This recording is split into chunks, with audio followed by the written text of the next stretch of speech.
Welcome to Women's Let's Talk. For those of you who may not know me, my name is Yvonne.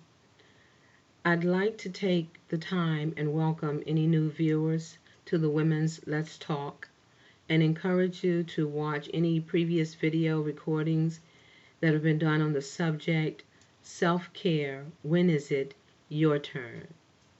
And the self-care practices that I have covered up to this point. I pray that you have all had an amazing week, even in spite of any challenges that you may have faced. Today, I just want to take a moment of your time and continue the talk on the 5 self-care practices that can help transform our lives as women to a more balanced living. We'll pick it up today as self-care practice number 3, which is avoid wishy-washy language in your decision making and any demands or requests that someone may ask of you. We cannot be indecisive in our decision making. Even in the face of complexity or uncertainty, we must be willing to make a conscious decision and stand by that decision. Stand firm without wavering. We must be bold in character and in our decision. We want to avoid going back and forth regarding our choices and our decisions. We want to be certain of our responses. Now, to overcome indecision, we need to have the faith to follow our intuition. Sometimes it's not always what we do, but how we do it that's important.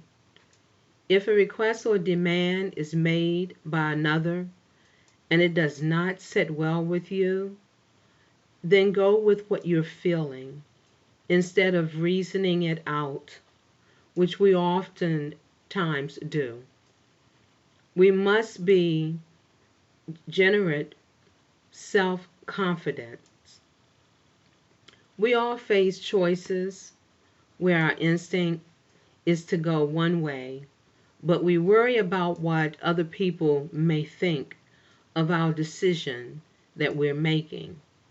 We can take the advice of others, but if we really feel one course of action is truly the right choice, that is what we should do. Don't worry too much about what others are expecting of you.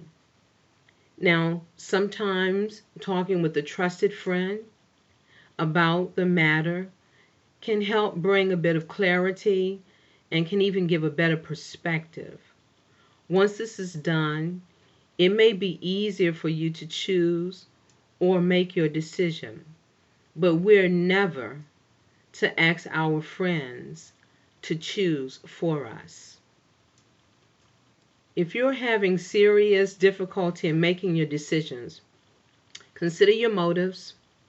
Sometimes we want to take a selfish approach, but our inner conscience is holding us back, creating indecision.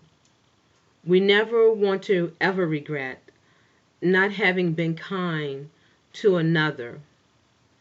But if we act only for our self-interest, then we often will.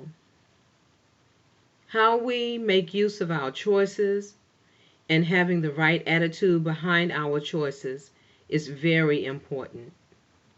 In this life, there are always things that we won't have time to do. We can't do everything, nor should we even try to.